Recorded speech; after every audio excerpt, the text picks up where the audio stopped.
So hello guys, welcome back to my channel. So दोस्तों, आज था हफ्ते का पहला दिन और यहाँ पे निफ्टी में एक अच्छी मूवमेंट आपको देखने को मिली होगी।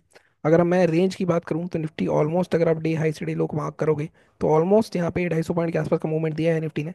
बट अल्टीमेटली डिपेंड वही करता है कि आपने उसमें से कितने कैप्चर करे, क्या आप वो ट्रेड कर पाए। अनफॉर्चुनेटली अगर आप मेरे लेवल्स को फॉलो करते हो, मेरे लेवल्स के हिसाब से आज कोई भी ट्रेड नहीं मिला होगा आपको। बाइंग में भी देखें तो बाइंग में भी यहाँ पे क्लोजिंग जरूर रही, लेकिन रैली करता आ रहा था तो यहाँ पे आपका ट्रेड नहीं बनता था। सेलिंग में भी कहीं ना कहीं यहाँ पे लो ब्रेक नहीं हुआ तो यहाँ पे आपकी एंट्री नहीं बनी। और ये वैसे भी काफ़ी लेट हो रहा था तो आपको ट्रेड नहीं करना था यहाँ पे। अब यहाँ पे आज मैंने भी ट्रेड नहीं कराया, जैसे कि मैंने आपको बताया था लास्ट वीक कि मैं एक हफ्ते का ब्रेक लूंगा। हालांकि कुछ भी हो सकता है कल मेरे को कोई अच्छा सेटअप मिले, मैं फंड साइड करके दोबारा ट्रेड करना शुरू कर दूँ। बट अभी के लिए मैं यही बोलूँगा आपको कि मैं यहाँ पे ट्रेड नहीं कर रहा हूँ। और कल सेंसेक्स की एक्सपायरी है तो उसकी मैं बात करूंगा यहाँ पे। अगर हम बात करें कि कल क्या हो सकता है, देखो लेवल्स के हिसाब से हमें ज़्यादा मेहनत करने की जरूरत नहीं है निफ्टी में तो खासकर। पहले सेंसेक्स की बात कर लेते हैं क्योंकि सेंसेक्स की कल एक्सपायरी है। और उसके बाद हम निफ्टी की भी देख लेंगे। सब कुछ डिलीटेड है यहाँ पे ऑलरेडी। यहाँ पे अगर मैं डेली चार्ट पे जाता हूँ सबसे पहले, तो कहीं ना कहीं मार्केट में जिस चीज़ की मेरे को थोड़ी सी वो थी अंदेशा, जैसे मैंने आपको बताया भी था कि मार्केट ये जो जोन है, ये जोन एक सपोर्ट जोन था जो टूटा नहीं था। टूटा तो यहाँ पे रेजिस्टेंस के पास में एक नेगेटिव कैंडल बनाई है। अब यहाँ से दो चीज़ें होती हैं, यहाँ से या तो एन पैटर्न बनता है। एन पैटर्न क्या होता है? एन पैटर्न होता है ये, या तो एन पैटर्न होता है या फिर यहाँ से हल्का सा नीचे जाके जैसे गया एम पैटर्न, डब्लू पैटर्न भी बना सकता है। तो अब डिपेंड क्या करता है, इंपॉर्टेंट लेवल्स क्या हैं आपको पता चल जाने चाहिए अभी तक। इंपॉर्टेंट लेवल्स आपके हैं, एक तो ये जोन है हमारा 74,675, और आज के लो और ये कल का लो ऑलमोस्ट सेम है 74,500, जैसे 74। अगर आज का लो देखोगे आप तो 74,022, कल का देखोगे 74,038, तो 73,900। अब ये दोनों बड़े इंपॉर्टेंट जोन हैं और अनफॉर्चुनेटली 74,000 के आसपास है। तो यहाँ पे मार्केट जब भी साइकोलॉजिकल के पास होता है तो सेंसेक्स में डी के बहुत ज़्यादा होता है, वहाँ पे आपको ट्रेड करने का कोई फायदा नहीं होता। आप कहीं पे भी ट्रेड कर लो क्योंकि मार्केट वहीं रहता है या ऊपर नीचे भी जाता है तो वहाँ पे प्रीमियम घटते रहते हैं। और प्रीमियम उसके बहुत वॉलेटाइल होते हैं तो आपको बहुत ध्यान से ट्रेड करना पड़ता है हमें। अगर मैं बात करूँ यहाँ पे कल हम क्या कर सकते हैं, तो अब मैंने आपको एक ओवरऑल बता दिया कि ये दो लेवल फ्लिप लेवल हैं। अब 15 मिनट के चार्ट पर चल के देख लेते हैं कि हमें कोई और सेटअप मिल सकता है या नहीं मिल सकता। देखो बाइंग के लिए तो अगेन थोड़ा सा और ऊपर जाऊंगा मैं। बाइंग आपको 74,800 के ऊपर ही करना है क्योंकि इसके ऊपर पड़ा हुआ है हमारे पास ये गैप, तो यहाँ गैप तक आ सकता है। 400-500 पॉइंट है, अगर मिल गए तो प्रीमियम बहुत जल्दी भागते हैं इसके सेंसेक्स के, बहुत अच्छा होगा।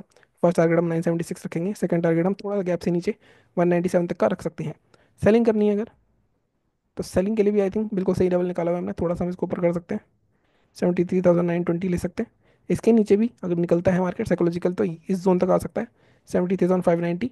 तो यहाँ पे भी अगर आपको फर्स्ट टारगेट लेना है तो फर्स्ट टारगेट आपका 790 या थोड़ा सा और नीचे 778 ऑफ 600, यहाँ तक के टारगेट आपको सेलिंग में भी मिल सकते हैं। अब नॉर्मली होता ये है कि जब आपका एक्सपायरी से एक दिन पहले मूव आ जाता है तो एक्सपायरी साइडवेज होने के चांसेस रहते हैं, तो वो भी एक लाइक क्राइटेरिया है। बट अगर मूव आता है, अगर 74,000 की सस्टेन कर जाता है तो आई थिंक 73,500 भी आ सकता है। और ये ऊपर की तरफ है, अगर ये 2 दिन का हाई ब्रेक करता है अपने तो ऊपर भी आई थिंक 400-500 पॉइंट का जो गैप पड़ा हुआ है ये फिल कर सकता है। तो ये आपके लेवल्स हमेशा मार्क रहने चाहिए।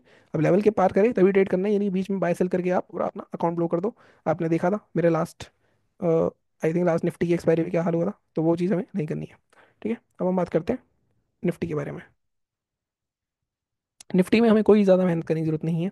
आप, मैंने जो कल वीडियो डाला था अपना वो वाला वीडियो देखना मेरा, जिसमें मैंने आपको वीकली एनालिसिस बताता हूँ, इंट्राडे की बताता हूँ, मंडी की। और यहाँ पे बस हमें थोड़े से लेवल एडजस्ट करेंगे। कैसे करेंगे? ये 441 था तो इसको हम सीधे आज के लो के नीचे लेके जाएंगे। 420 ले सकते हैं हम इसको। फर्स्ट टारगेट 380 और 339 टारगेट हमारे यही रहने वाले हैं। बाइंग अगर करनी है तो बाइंग के लिए भी अगेन 667 आज का हाई, वैसे तो 678 है तो हम इसको थोड़ा सा ऊपर ले जाके सिक्स, या हम 710 ही लेते हैं। 710 के ऊपर बाय करेंगे 759। और अब यहाँ पे 800 तक के भी टारगेट के लिए हम जा सकते हैं। ठीक है, तो ये हमारे बाइंग और सेलिंग के लेवल्स हो गए। थोड़े बहुत एडजस्ट करें, ज़्यादा नहीं करेंगे क्योंकि हमारे लेवल्स के बीच में घूम रहा था मार्केट। अब यहाँ पे, अब आज जो हाई से लो का फॉल आया, क्या वो हम पकड़ सकते थे या नहीं पकड़ सकते थे, ये भी एक बहुत बड़ा क्वेश्चन होता है। काफ़ी सारे लोग कहते हैं। अब देखो, एक चीज़ होती है कि आपको पैटर्न देखने आने चाहिए, चार्ट पढ़ने आने चाहिए। अगर मैं चार्ट पढ़ने के हिसाब से बात करूँ तो यहाँ पे मार्केट ऊपर गया, यहाँ पे एक तरह से मार्केट ने स्विंग बनाया, एक एम पैटर्न बनाया, तो इसके लोग कहेंगे शॉर्ट कर सकते थे। बट हर बार ये नहीं होगा कि हर बार एम पैटर्न बना के नीचे चला जाएगा मार्केट। मार्केट ऊपर भी जाएगा और कहीं ना कहीं मार्केट डब्लू पैटर्न बना के यहाँ ब्रेकआउट फिल करके फिर नीचे भी आ जाएगा। तो इसीलिए आपको कभी भी एक बार जब वो चल गया ट्रेड, मान लो ये सेटअप एक बार चल गया, तो इसके ऊपर आप रिलाई नहीं कर सकते। आपको एटलीस्ट 50 ट्रेड या 100 ट्रेड देखने होंगे कि जब ऐसा पैटर्न बना तो कितनी बार उसमें चला, कितनी बार नहीं चला। जितनी बार चला उसका परसेंटेज निकालोगे तो उसको कहते हैं एक्यूरेसी रेशो, आपकी स्ट्रैटेजी की एक्यूरेसी कितनी है। और जितनी बार नहीं चला उसको कहते हैं स्ट्रैटेजी फेल रेशो, वो कितनी बार फेल हुआ है।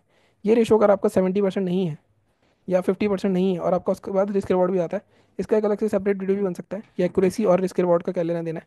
अगर आपकी एक्यूरेसी ज़्यादा है, मतलब आपकी एक्यूरेसी बढ़ रही है, जो आपकी एक्यूरेसी स्ट्रेटेजी की वो 90% है, बढ़ रही है, तो आप 1:1 के रिस्क रिवॉर्ड, मतलब जितना रिस्क उतना प्रॉफिट लेते हो, तब भी आप प्रॉफिटेबल होगे। लेकिन अगर आपकी एक्यूरेसी कम हो, जैसे जैसे एक्यूरेसी आपकी, जैसे जैसे आपकी एक्यूरेसी कम होती जाएगी, वैसे वैसे आपको अपना रिस्क रिवॉर्ड बढ़ाना पड़ेगा 1:2 1:3, क्योंकि 50% की भी एक्यूरेसी होगी तब 1:2 पे आप प्रॉफिटेबल होगे।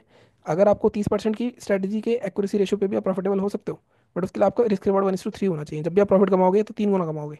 तो इस तरह से एक कोऑर्डिनेशन होता है इनमें। बाकी इसका मैं अलग से वीडियो बना दूंगा, बट आप ये मार्क करके रखना जो भी मैंने आपको समझाया है अभी। बाकी मिलता हूँ अगले वीडियो में। Thank you so much.